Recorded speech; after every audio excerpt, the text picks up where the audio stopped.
Hello YouTube, j'espère que vous allez bien, que vous passez une bonne semaine, que vous faites des bonnes lectures comme d'habitude. Je vous retrouve aujourd'hui pour un bilan slash haul de mon mois. Enfin, je suis totalement perdue là, je sais même plus qu'est-ce que je vous filme et quel mois on est, quel jour on est. Comment je m'appelle? Nah, je rigole, je vais un petit peu trop loin. Je vous présente aujourd'hui mon bilan slash haul du mois de janvier 2025. Ce qui me perturbe, c'est que ça change beaucoup de trucs en fait le mois de janvier. Tu changes de mois, mais tu changes aussi d'année. Le nombre de fois où j'ai marqué janvier 2024 alors qu'en fait on est en janvier 2025. Bref, vous avez compris le bail, je suis déstabilisée. Mais c'est l'heure du bilan slash haul. J'ai peut-être lu un petit peu moins que d'habitude, mais j'ai toujours quand même beaucoup lu, parce que je suis un monstre dévoreur de livres, vous le savez. Par contre, j'ai beaucoup trop craqué, et j'ai reçu pas mal de livres, donc écoutez, on va y aller sans transition. Enfin si, en fait, je fais toujours des transitions, donc fais pas genre, Marie. En fait, ce que je voulais surtout transitionner, c'est que je vais essayer d'aller vite, parce que figurez-vous que je faisais un petit tour sur ma chaîne YouTube, là, rétrospective, tout ça, tout ça. Au début, j'arrivais à vous faire des bilans lecture et des hauls qui duraient genre une demi-heure, alors que je présentais le même nombre de livres. Je présentais le même nombre de livres qu'aujourd'hui, mais j'allais beaucoup plus vite. Alors, je pense pas que je survolais, je pense juste que j'arrêtais de divaguer, de partir dans tous les sens. Donc, on va se reconcentrer et je vais essayer, je vous jure, je vais essayer de pas vous faire une vidéo trop longue. On va aller à l'essentiel. Et nous allons donc commencer par les livres que j'ai lus ce mois-ci mais que j'avais achetés ou reçus les mois précédents. Et les deux premiers, ça va aller très vite parce qu'en réalité, je vous en ai parlé dans mon précédent bilan lecture qui était donc, si vous suivez un petit peu, le bilan lecture du mois de décembre 2024. Eh ben oui, avant janvier 2025, il y avait décembre 2024. Les livres en question, ce sont ceux-ci. Ça s'appelle Snowed In et Holiday Romance de Catherine Walsh qui j'ai acheté aux éditions Talent Édition. Bon, les infos n'étaient pas toutes dans l'ordre, mais vous avez compris l'idée. Je vous en avais parlé parce qu'en fait, je les ai lus tout début janvier, mais je les avais déjà lus au moment où j'ai tourné le bilan de décembre.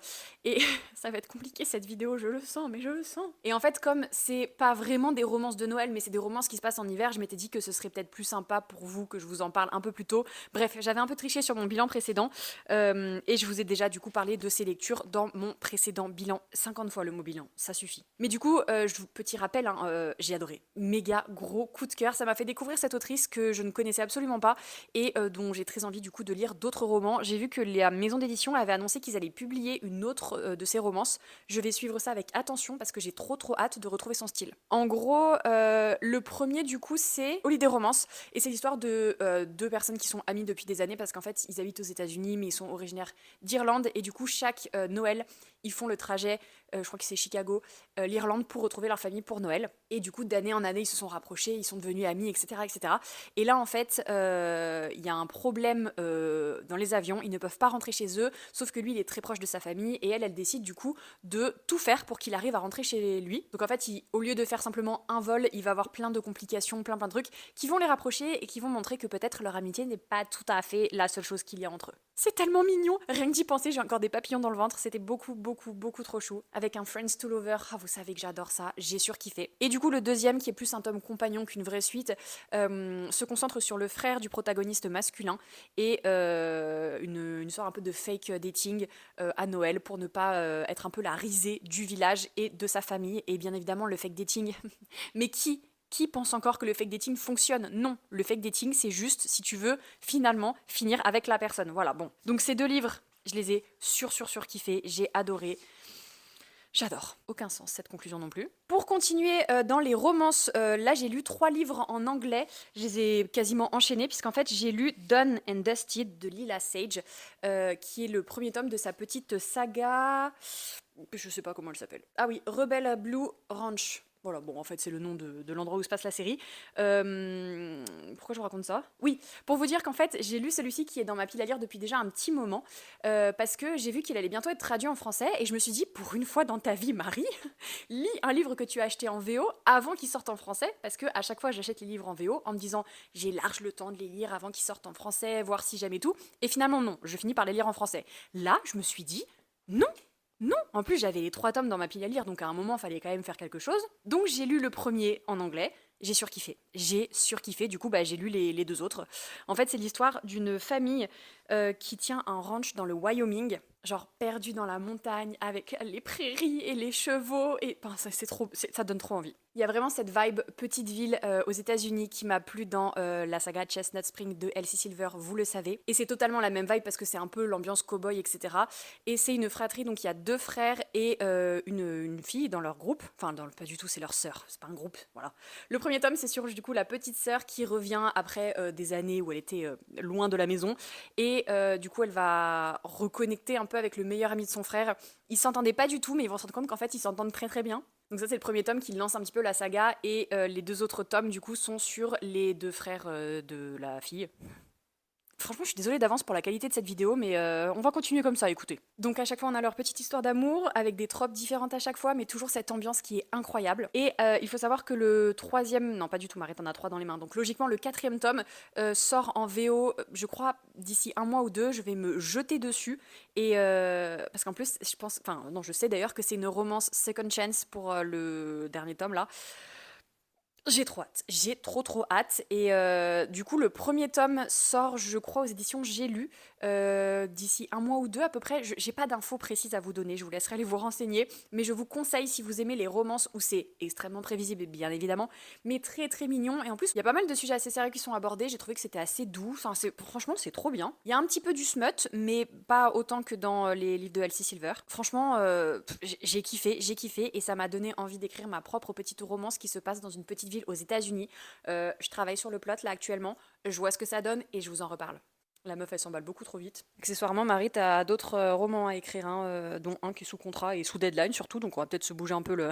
Ensuite, on passe au livre que j'ai acheté ce mois-ci et que j'ai lu dans la foulée. Tout d'abord, on a Spiral, ou Spirale, ça dépend comment vous voulez le dire, qui est un livre de Bal Cabra. Et en fait, c'est le tome compagnon de Collide, qui en français s'appelle Collision. Il y a la petite pastille ici, je sais pas si vous allez reconnaître le livre, c'est sorti en français aux éditions Roncière, avec un super joli jaspage d'ailleurs. Et moi, j'avais lu Collide quand il était sorti en VO, il y a très très longtemps, enfin il y a très très longtemps. C'est pas tant qu'il était sorti il y a longtemps, c'est juste qu'en fait j'avais une version auto-éditée avant même qu'il soit sorti en... Comment on appelle ça, en maison d'édition anglophone. Je sais pas pourquoi je vous raconte ça, on s'en fout. Tout ça pour vous dire que j'avais adoré Collide parce que c'est une romance avec un joueur de hockey et une étudiante qui est étudiante en psychologie et qui est un peu forcée de faire son mémoire sur les joueurs de hockey alors qu'elle déteste les sportifs de haut niveau. Et bien évidemment leur petit rapprochement au fil du temps. Et j'avais trop aimé le personnage principal masculin, j'avais trop aimé les relations, c'était trop mignon.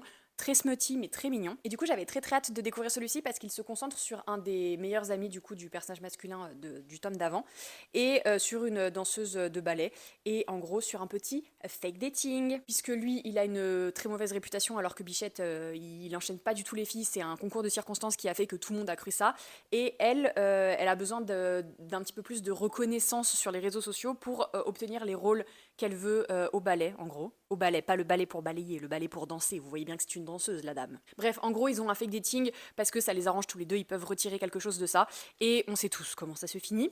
Pour être honnête, j'ai beaucoup moins accroché avec ce tome-là, j'ai pas précisé, mais il est en VO pour l'instant, seulement en VO, il vient de sortir en VO, et j'ai trouvé que les schémas étaient un petit peu redondants par rapport au premier tome, j'ai trouvé que même au niveau des personnages, ils avaient un peu le même caractère. Enfin, alors, j'étais pas entièrement convaincue. Après, c'est très mignon, c'est assez doux. Il y a un peu de smut, mais moins que dans le premier, j'ai trouvé. Donc c'était une bonne lecture, mais sans plus, j'en garderai pas un souvenir impérissable. Pareil, du coup, pour celui-ci que j'ai acheté ce mois-ci, ça s'appelle L'Oiseau dans la bibliothèque, le tome 1, Le chêne et le hou de K.A. Linde, qui est sorti du coup aux éditions Brajlon. J'avais craqué parce que la couverture était trop belle, parce qu'il y a un fan art à l'intérieur qui est trop beau, et parce que le résumé envoyait un peu des vibes à La Belle et la Bête. Enfin, en fait, c'est marqué librement inspiré de La Belle et la Bête dans un roman sombre et piquant mêlant romance et fantaisie. Je me suis dit, c'est moi ça, les fans de romance et de fantasy, excusez-moi, mais je coche toutes les cases. Et en gros, c'est l'histoire de Kiers qui vit dans un monde, en fait, un peu dans le futur. Il y a plein de créatures surnaturelles qui ont fait leur apparition, et surtout, le monde est un petit peu parti en cacahuète, et du coup, il y a un traité qui empêche les uns les autres de s'entretuer, grosso modo. Elle, pour survivre dans un New York totalement post-apocalyptique, elle est voleuse et en fait là elle va s'introduire dans la maison de quelqu'un, elle sait pas qui c'est, elle a juste un objectif en tête, c'est de voler un objet. Elle va se faire repérer et il se trouve qu'en fait la personne qui habite là est un être surnaturel surpuissant qui va à son tour l'engager et en fait elle va découvrir plein de choses sur elle, sur cet être surnaturel, sur le monde, enfin bon, sur plein de choses en fait. Et franchement c'était très original, mais j'ai trouvé que le rythme était un peu particulier, je me suis pas forcément attachée au personnage, pourtant le protagoniste masculin il avait tout ce qu'il fallait, mais j'ai trouvé que leur histoire allait un peu vite et il y a plein de choses qui m'ont semblé soit bizarrement amenées, enfin je sais pas, c'était un peu étrange le ressenti que j'ai eu à cette lecture, c'était très sympa et honnêtement c'est très original, c'est bien écrit tout ça, mais ça l'a pas vraiment fait pour moi, donc voilà, c'est un petit peu en demi-teinte. Par contre, ce mois-ci, j'ai aussi craqué sur Le Chant de la Reine Corbeau de Isabelle Lozac, qui est sortie aux éditions Lost Kingdom, donc Bookmark.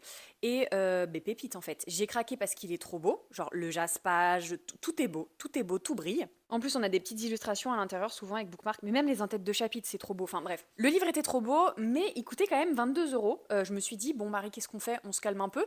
En fait, on s'est pas calmé. Comme vous pouvez le constater, on ne s'est pas calmé, on l'a acheté, on l'a lu dans la foulée, et franchement, on a beaucoup aimé. C'est du coup de la fantaisie qui est très bien faite. C'est une autrice française en plus, ça fait toujours plaisir. Et en fait, on est dans un monde qui est divisé entre plusieurs grandes familles qui chacune descendent de héros qui ont sauvé le monde en bannissant les ombres dans une forêt et derrière une muraille magique. Et pour ça, il faut qu'elle soit mariée, parce que bien évidemment, tradition séculaire et dépassée. Et elle choisit du coup, contre toute attente, d'épouser Adrien, qui est lui l'héritier d'une famille, une famille puissante, mais lui, il avait pour vocation de devenir érudit, donc pas forcément de monter sur un trône, tu vois. Elle se dit qu'il sera facile à manipuler, en fait pas du tout, mais surtout, lui il va révéler pas mal de secrets, et ensemble, ils vont faire une très bonne équipe, un peu contraint et forcé. Ça va pas très bien se passer au début, vous vous en doutez, surtout que le mariage c'était pas vraiment son but à lui non plus, donc c'est un peu un mariage de convenance, et c'était trop bien, franchement c'était trop bien, entre fantasy qui est très bien faite, le côté vraiment enemies to lover, mariage de convenance, intrigue politique, tout était incroyable, et j'ai très hâte de lire la suite. C'est une duologie, et j'espère que l'autrice ne tardera pas à sortir le tome 2 parce que j'ai vraiment hâte de lire ça. Voilà, on passe ensuite au service de presse reçu ce mois-ci et lu dans la foulée. Le premier, c'est Black Venus, je vais pas vous en parler en long, en large et en travers puisque je l'ai déjà fait dans une vidéo spécialement sur ce roman. Je vous mettrai le lien bien évidemment par là-haut et dans la barre de description si vous voulez avoir mon avis complet sur ce livre. Mais sachez que c'est du romantic suspense avec du coup une histoire d'amour qui est très belle, mais surtout beaucoup de suspense. Oui, romantic suspense, Marie, waouh! Il y a une enquête, il y a tout un monde autour des services secrets, c'est fascinant, c'est trop bien fait, c'est trop bien écrit, c'est pépite, c'est coup de cœur, il faut lire. Tout pareil pour le dernier conte de Alexiane Thiel que j'ai aussi reçu ce mois-ci, que j'ai aussi lu ce mois-ci et dont je vous ai aussi fait une vidéo ce mois-ci. Le lien est dans la barre de description et par là-haut dans l'écran. Réécriture de contes de fées avec des personnages atypiques, hyper attachant, c'est bourré d'humour, bourré d'esprit. Bourré d'esprit. C'est moi qui suis bourré là. Bref, c'est trop bien écrit, et là aussi c'est un premier tome. C'est classé comme de la romantaisie, c'est plus de la fantaisie que de la romance dans ce premier tome. C'est parfait, ça fait du bien, écoutez. Et j'ai encore une fois trop hâte d'avoir la suite. Toujours chez Hugo, j'ai reçu ce mois-ci Insomnia de Léa Nemezia. C'est le premier tome de la saga qui s'appelle The Royal Thorns. Les épines royales, quoi. C'est un texte qui était sur Wattpad à l'origine, et j'étais assez curieuse de le découvrir parce que je savais pas trop ce que ça allait donner. Je vous en avais parlé dans une vidéo en début d'année sur les sorties qui me tentaient. Et en fait, c'est marqué que c'est de la Dark Academy, et je savais pas trop quoi penser parce que c'est une histoire de société secrète à Oxford. Et je vous disais que ça me faisait peur parce que tout ce qui est bizutage, etc., moi, ça m'angoisse profondément. Du coup, je savais pas si j'allais aimer ou si au contraire, j'allais être totalement trigger par tout ce qui est très dark. Et effectivement, il y a des choses quand même assez dark. Mais écoutez, j'ai été happée, j'ai trouvé que c'était très bien écrit, c'était un peu too much au niveau du style, mais paradoxalement, je lisais en me disant ouais meuf t'en fais un peu trop, et en même temps je lisais en me disant meuf c'est trop beau ce que t'écris. Donc franchement j'ai kiffé, que ce soit le style d'écriture, l'intrigue, les personnages, leurs relations, tout était vraiment très chouette. Pour vous faire un résumé extrêmement rapide, c'est l'histoire de Skyler qui débarque à Oxford pour ses études et qui va se retrouver en fait prolongée. Pas du tout prolongé, Marie. Propulsé dans le monde des sociétés secrètes, parce qu'il y a 2 sociétés secrètes en particulier, donc une féminine et un masculin. Mais je sais plus conjuguer, c'est parfait. Elle va bien évidemment rejoindre les Hirondelles Noires, qui est donc la société secrète féminine. Et elle va surtout avoir un petit peu une relation particulière avec Stan, qui lui est membre de cette société secrète, les Épines Royales, là. Et en fait, elle a l'impression qu'il y a un truc entre eux, qu'ils se sont déjà vus, mais elle s'en souvient pas. Il est hyper mystérieux, il lui cache des choses. Enfin, c'est un peu bizarre leur relation. Au début, j'étais un peu en mode gênant. Mais écoutez, ça a pris une tournure que j'ai trouvée très agréable. Et encore une fois, j'ai trouvé la romance très très belle. Attention au trigger warning parce qu'il y a quand même pas mal de choses assez dures qui leur sont arrivées à ces petits personnages. Mais franchement, j'ai beaucoup beaucoup aimé. Celui-là, on en parle ou on n'en parle pas? C'était une des sorties que j'attendais le plus en ce début d'année. Vous le savez, il s'agit de Défendre l'aube de Brigitte Kemmerer, c'est le tome 2 de Défier la nuit, qui a été un énorme coup de cœur. Là aussi, j'avais fait une vidéo dessus, je vous mettrai le lien par là-haut et dans la barre de description. Donc je vais pas vous parler de celui-ci en particulier, mais juste, c'est incroyable. C'est incroyable parce que je ne sais pas ce que l'autrice met dans ses romans, c'est extrêmement addictif, c'est des bonnes bricasses quand même, hein. Je ne vois pas les pages passer à chaque fois. Il y a tout ce qu'il faut, la romance elle est incroyable, les personnages sont très attachants, en fait ils cassent un peu les codes de le bon, le gentil, la naïve, etc. Tu vois, ils flirtent un petit peu avec ses limites à chaque fois, je trouve ça extrêmement bien fait. Il y a des intrigues politiques et des intrigues de cours, mais c'est à te retourner le cerveau tellement c'est intelligent, tellement c'est bien mené. Et puis il y a tout cet univers que tu explores un peu plus dans ce tome-là. Franchement, je suis incapable de vous dire quelque chose que je n'ai pas aimé dans ce livre. C'est le tome 1 avait été un énorme coup de cœur, le tome 2 est un énorme coup de cœur. C'est quand même très rare que les deux tomes soient du même niveau. Et franchement, gros gros coup de cœur. C'est vraiment une de mes séries préférées du coup de tous les temps. Maintenant, ça y est, ça rejoint le top. Et je ne peux que vous conseiller de lire Défier la nuit, Défendre l'aube et d'attendre avec moi la sortie du troisième tome qui est sorti il y a pas si longtemps je crois en anglais.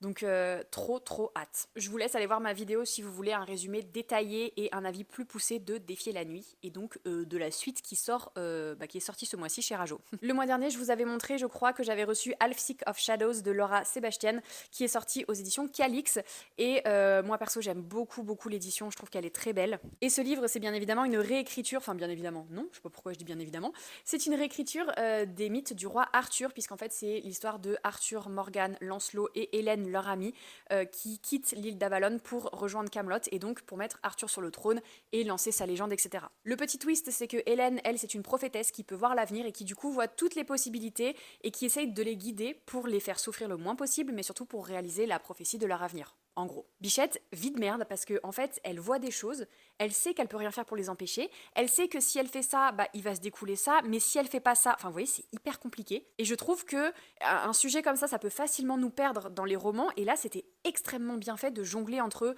les temporalités, les possibilités, etc. C'est un roman adulte pour la densité, pour la complexité, que ce soit de l'intrigue, du style, etc.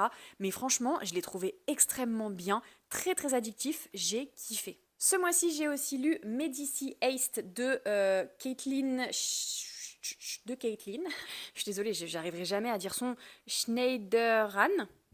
Peut-être ça passe pas, je sais pas. C'est un service de presse qui m'a été envoyé par les éditions de Saxus et c'est en gros un roman historique qui montre des personnages que tout oppose et qui n'ont a priori rien à faire ensemble, qui vont mener un casse de l'enfer, un braquage incroyable sur la famille la plus puissante de Florence à l'époque, c'est-à-dire les Médicis. Donc c'est un petit peu un plan de génie, il faut imaginer Six of Crows mais sans le côté fantasy. C'était très bien fait, c'était un peu longuet à certains moments parce que on est beaucoup sur le développement des personnages et vu qu'il y a pas mal de personnages, ils sont 5 ou 4 ou 5, non 5, je sais plus. Mais en tout cas, vu qu'on alterne entre tel personnage, puis tel personnage, puis tel personnage, et ça ralentit pas mal en fait l'intrigue générale, même si c'est très intéressant de les voir évoluer et de les voir se rapprocher, etc.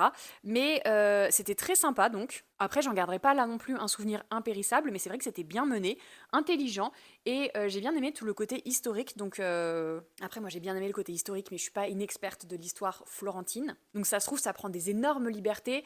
C'est pas grave, j'ai envie de vous dire, je lisais pas ça pour le côté historique, mais je trouve que justement le contexte historique apporte un petit truc en plus à cette intrigue qui était somme toute très sympa. C'est l'effet micro là, je sais pas pourquoi, j'ai l'impression que je fais une interview, je dis n'importe quoi, je panique et je perds mes moyens. Ensuite j'ai lu La Bricasse, c'est comme ça que je la surnomme, ça s'appelle Wild Sky de Zaya Fell, non pas du tout Marie, Zaya Feli. Pas facile de lire les reflets avec mon spot.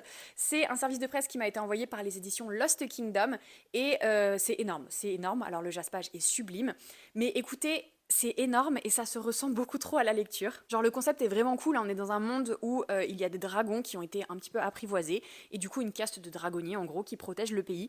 Et notre protagoniste principal, c'est un ancien dragonnier qui a perdu sa dragonne lors d'une grande bataille où il y a eu en fait en gros une tentative de révolte. Certains dragonniers ont essayé de tuer leurs copains pour prendre plus de pouvoir, ça a été réprimé mais lui il a perdu son dragon. Du coup il a décidé de tout quitter et là il est rappelé à la capitale parce que il y a une menace qui plane et on a besoin de lui. En parallèle de ça, on suit notre deuxième protagoniste masculin qui lui vient d'un autre pays où les dragons sont sauvages. Et en fait, il débarque dans cette ville et dans ce pays où les dragons sont un petit peu... euh, euh, je suis tellement fatiguée que je trouve plus mes mots. J'allais dire diplomatique, mais pas du tout en fait. Domestiqué, voilà, c'était le D en fait. Domestiqué.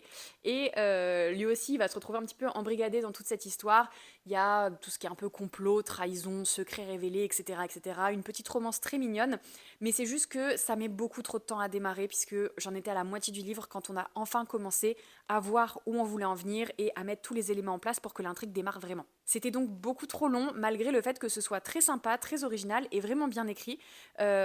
Donc voilà, pareil, j'en garderai pas un souvenir impérissable, mais c'était une chouette lecture si vous aimez les histoires avec les dragons, franchement, foncez. Ah, et c'est une romance MM aussi, je le précise parce qu'il y en a qui sont rechercheurs, qui sont demandeurs. Enfin bref, et puis de toute façon, c'est toujours important de montrer quand il y a de la diversité et de la représentation, qu'il n'y en a pas tant que ça dans les livres, donc quand il y en a, c'est bien de le dire. Et deuxième service de presse envoyé par les éditions Bookmark, c'est La sorcière sans ombre de Genoveva Dimova.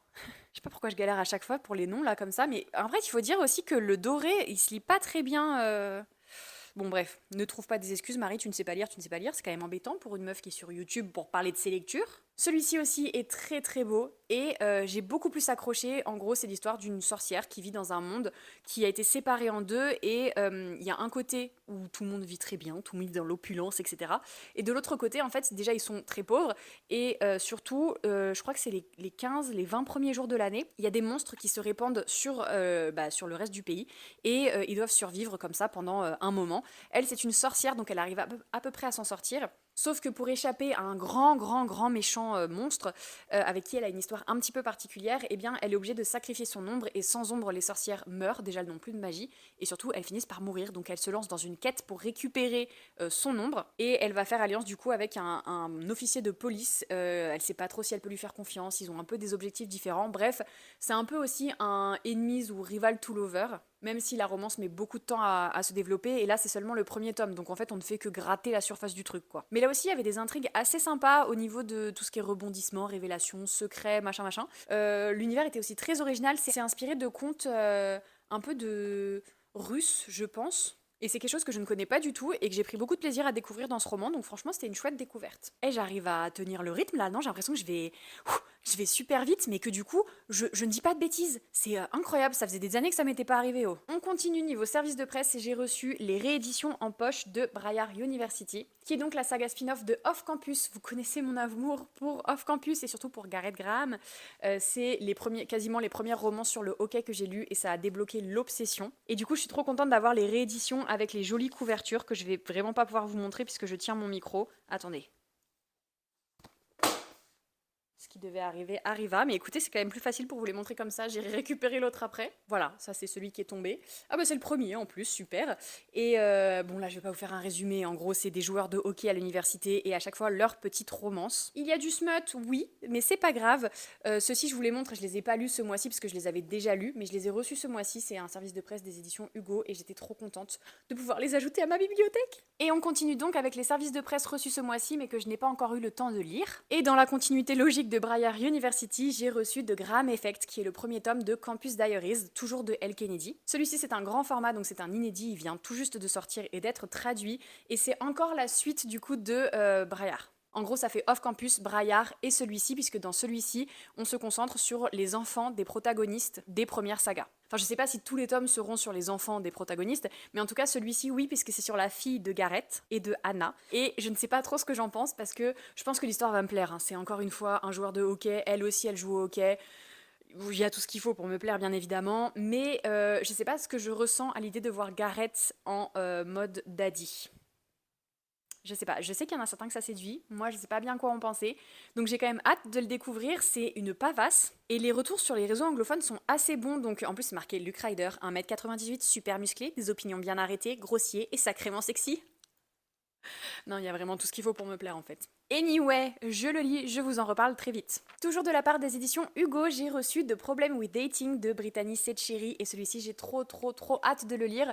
Normalement, si je ne me trompe pas dans mon petit timing, il sera tout juste sorti au moment où vous allez regarder cette vidéo et j'espère pouvoir vous en reparler très vite. Je vous en avais déjà parlé en fait parce que ça faisait partie des livres que j'attendais en ce début d'année. C'est l'histoire de une petite ville qui s'appelle Honey Creek où la vie est aussi douce que son nom le suggère. Du moins c'était le cas jusqu'à ce que monsieur Dinefa en personne, Alex Ramirez, qui arbore un perpétuel ronchon, décide de s'installer avec son restaurant 5 étoiles juste en face de ma garderie pour chiens. Il est grand, brun et à peu près aussi chaleureux qu'un plat congelé. Après un échange désagréable de trop, je suis décidée à l'éviter et à faire en sorte qu'il garde ses distances.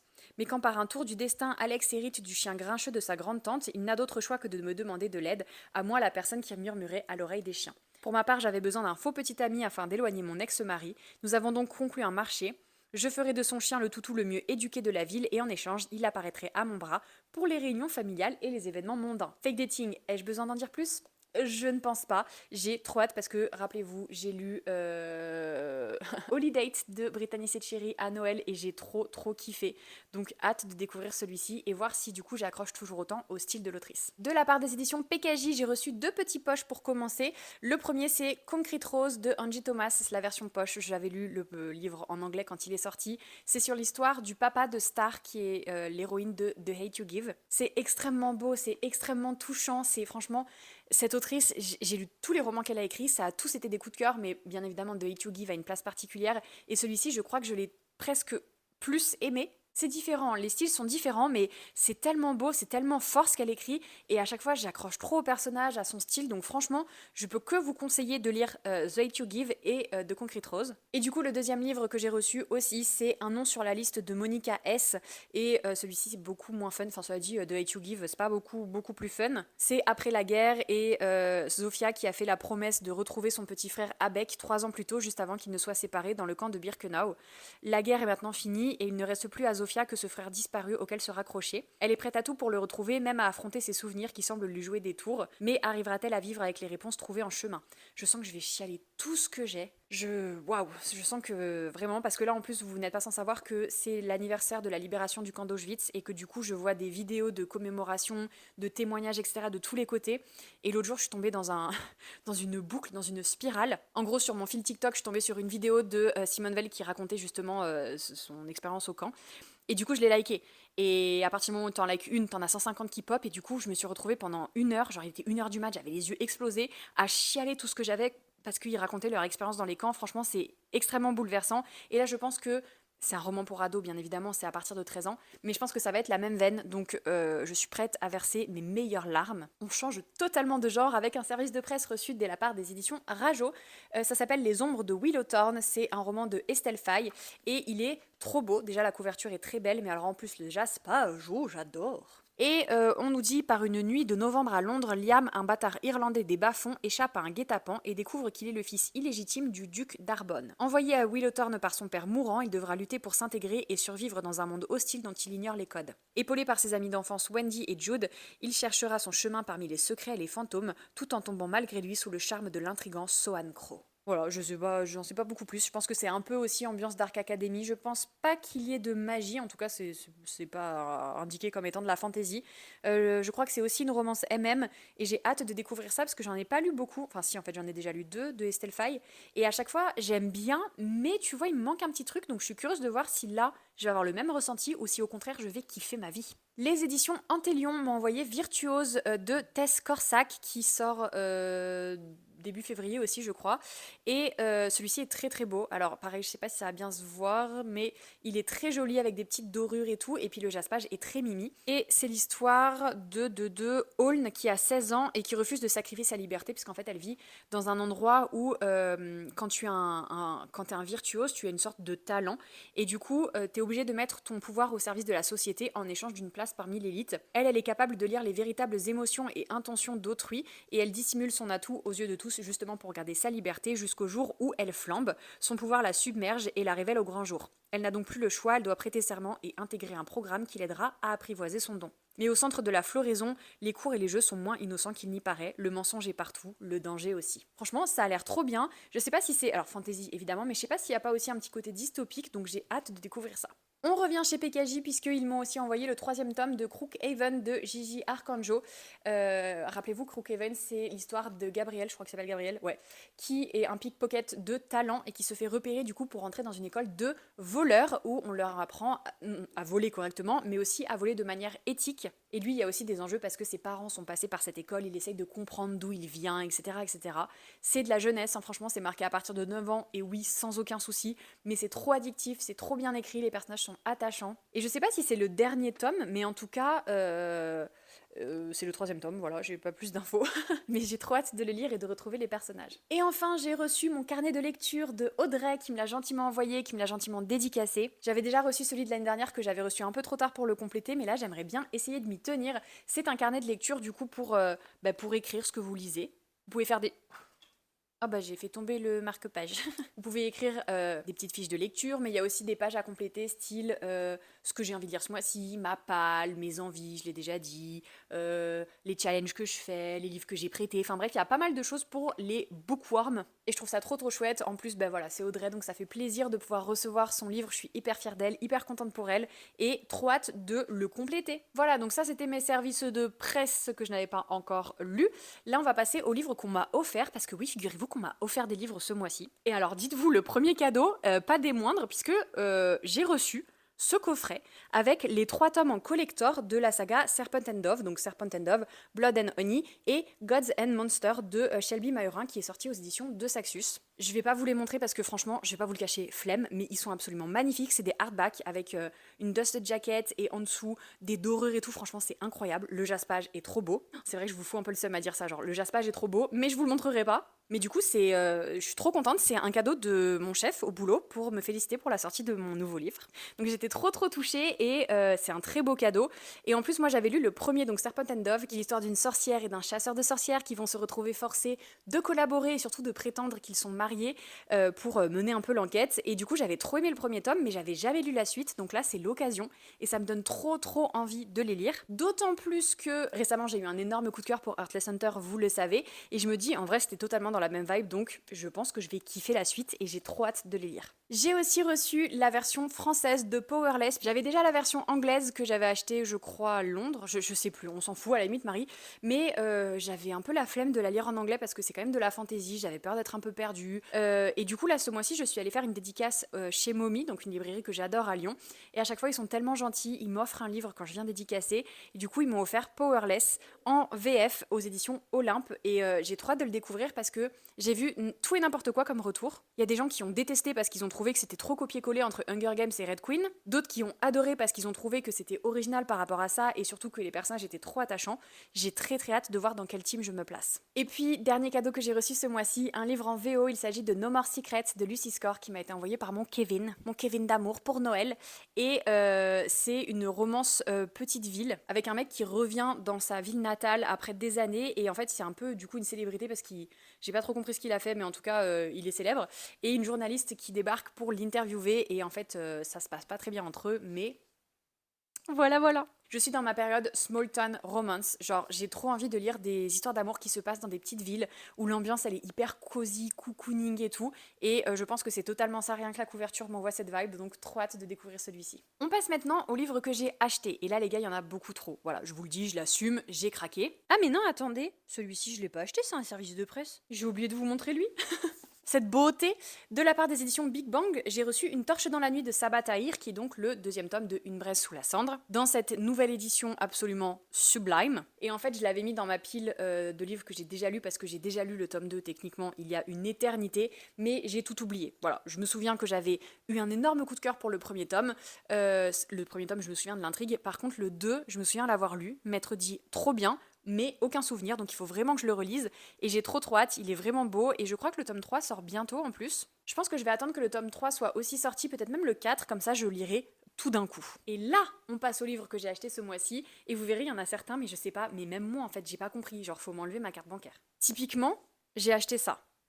Je les ai déjà, hein. Non seulement je les ai déjà en français, je les ai déjà en anglais, je les ai dans une édition collector. Pourquoi j'ai éprouvé le besoin de les racheter en poche? On sait pas. Mon seul argument, c'est que en fait c'était des livres d'occasion. Donc je les ai pas payés plein pot, je les ai payés peut-être genre 5 € chacun. Je peux pas vous en dire plus, c'était impulsif. Je les ai vus, je me suis dit let's go. Je pense aussi ce qui a joué, c'est que j'ai le premier tome en poche que j'avais reçu en service de presse et j'ai le dernier tome en poche, celui sur Snow. Et je me suis dit bah c'est quand même dommage de pas avoir la collection. Donc voilà, c'est chose faite. J'ai une énième édition de Hunger Games dans ma bibliothèque, c'est génial, Marie, bravo, félicitations. Achat impulsif, bonjour. Et alors deuxième achat méga impulsif, le tome 1 et 3 de Twilight. C'est limite encore pire parce que là, j'ai pas le 2, j'ai pas le 4, j'ai juste ces deux-là qui vont se balader dans ma bibliothèque. Mais en fait, ce que je me dis, c'est que quand c'est des livres que j'aime trop trop trop et que j'ai découvert en français, j'aimerais bien les lire en anglais. Bon, Hunger Games, je les ai déjà lus en anglais, certes, mais Twilight, jamais, et du coup, je me dis en vrai, why not? Et là encore, c'était des livres d'occasion qui en plus étaient en solde, je les ai eus à moins 50% sur leur prix d'occasion. En gros, je les ai payés 2 €, tu vois les trucs. 2 €, hein, pas 12. 2 €. Franchement, je pouvais pas résister à cette offre qui valait beaucoup trop le coup. Attendez, je suis sortie du cadre un petit moment parce que je vérifie un truc. J'ai l'impression d'avoir oublié des livres que j'avais achetés ce mois-ci. Ah bah non.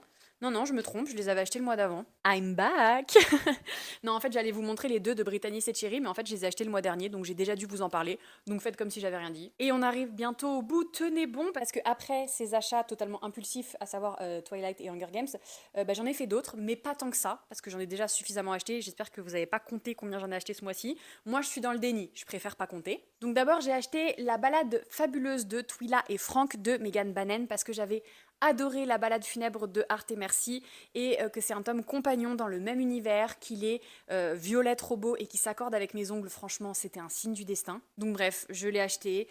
J'ai même pas lu le résumé, je vais même pas lire le résumé, vous savez quoi. C'est en gros de la romantaisie dans un univers qui est très très bien pensé, assez original. Et là, c'est l'histoire de. En fait, c'est un Friends to Lover. Je suis assez curieuse de voir ça. Écoutez, c'était impulsif là aussi, hein. Enfin non, pas du tout d'ailleurs. Pourquoi je vous dis ça? J'avais prévu de l'acheter. C'est juste que j'avais prévu de l'acheter et de le lire. Et en fait, je l'ai acheté. Je me suis dit, oh, je le lirai plus tard. Donc déjà, quand tu achètes un livre et que direct, toi-même, tu te dis, je le lirai plus tard, c'est qu'en fait, t'avais peut-être pas besoin de l'acheter, tu vois. Je m'en rends compte très vite, moi. C'est que je les achète, je les mets dans mon petit chariot. Et en fait, direct, je les mets pas en haut du petit chariot en mode c'est les prochains. Je les mets en dessous du petit chariot en mode toi, je t'oublie dans 2 semaines, et dans 4 ans, t'es toujours pas lu. Super, Marie, super. Et puisque j'étais en roue libre, je me suis dit, allons-y. Et du coup, j'ai acheté Défier les ombres de Catherine Quinn aux éditions Roncière. C'est de la romantaisie. Vu que c'est Roncière, je pense que c'est plus romance que taisie, t'as vu. Et de quoi ça parle? Ça parle de Jude Maddox qui, en tant que main de la mort, ne connaît que son sinistre devoir, guider les chevaliers de l'étoile éternelle à travers une terre remplie de cauchemars pour ramener la lumière et vaincre la malédiction qui pèse sur le royaume. Ce n'est que lorsqu'il la voit, une jeune femme aussi féroce et rapide que les créatures de l'ombre, qu'il sent la fièvre envahir son sang. Kira Frey, nouvelle recrue de l'armée royale, ne craint aucunement ce commandant mortel. Elle voit en lui un homme qui sait comment survivre, quelqu'un comme elle. Mais le désiré est aussi dangereux que les ombres elles-mêmes et tout aussi séduisant. Dans un royaume au bord de l'effondrement, les chevaliers devront s'aventurer au cœur de la brume et percer les secrets de ces ténèbres. Mais au cours de cette mission suicide, le mal s'attaquera à leurs esprits et se régalera de leur chair. Ouais, je me souviens que je m'étais dit, franchement, il y a 90% de chances que la romance soit beaucoup trop rapide et beaucoup trop cliché, mais en même temps, j'ai toujours été bon public, donc allons-y. De toute façon, je trouverai toujours une bonne excuse pour acheter des livres, ok? Et je vais vous en faire la preuve, mais la pire preuve du monde, avec mon dernier achat du mois, puisque je me suis acheté un livre en anglais qui s'appelle Face Off de Chelsea Curto. C'est le premier tome dans une série qui s'appelle The DC Stars série. Et bien évidemment, comme l'indique la couverture, c'est une romance sur des joueurs de hockey. C'est un livre que j'avais repéré au moment de sa sortie, il était dans ma wishlist, je le voulais depuis un moment. Et je ne vous cache pas, moi je suis honnête avec vous, ma wishlist je la fais sur Amazon parce que j'ai beaucoup de livres en anglais dessus et du coup ça me permet de les repérer, de les garder en tête. Je n'aime pas particulièrement passer par Amazon, donc en fait ce que je fais c'est j'ai un petit système, c'est que en général je commande les livres chez Dame Fine Bookstore. Si elle ne peut pas les avoir pour une raison ou pour une autre, ou si je suis pressée, ou voilà, si c'est plus pratique pour moi, je les commande au magasin où je travaille. Et si ni elle ni le magasin où je suis ne peuvent avoir les livres parce que ça peut arriver pour des questions de référencement, je passe sur Amazon. Donc celui-ci, je l'ai pas trouvé chez Dame Fine, donc je me suis dit bon bah je vais le commander au magasin et si jamais bah, je le commanderai sur Amazon.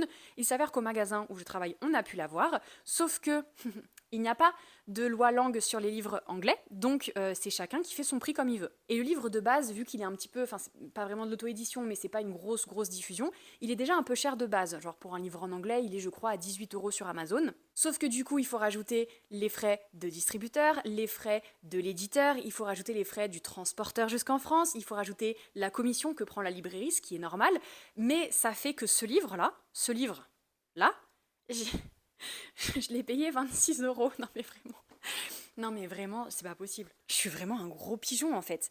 J'ai payé 26,40 €, non un peu moins parce que j'ai ma réduction en tant que libraire, mais bon bref, je l'ai payé 24 balles quoi, pour 420 pages.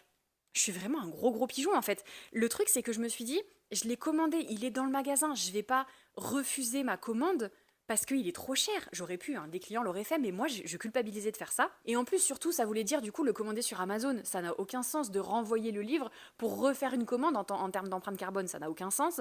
Et en plus Amazon il m'aurait demandé des frais de port, enfin j'ai cru que j'avais pété un câble quand j'ai vu le prix du livre. Mais bref, tout ça pour vous dire qu'effectivement quand je veux vraiment un livre, il n'y a rien qui peut m'arrêter, pas même un prix exorbitant et absolument pas justifié, excusez-moi, mais c'est pas contre toi Chelsea, hein, je sais pas combien tu touches sur ton livre, mais le prix c'est abusé. En plus, qu'est-ce que c'est? Bah, c'est une romance sur des joueurs de hockey.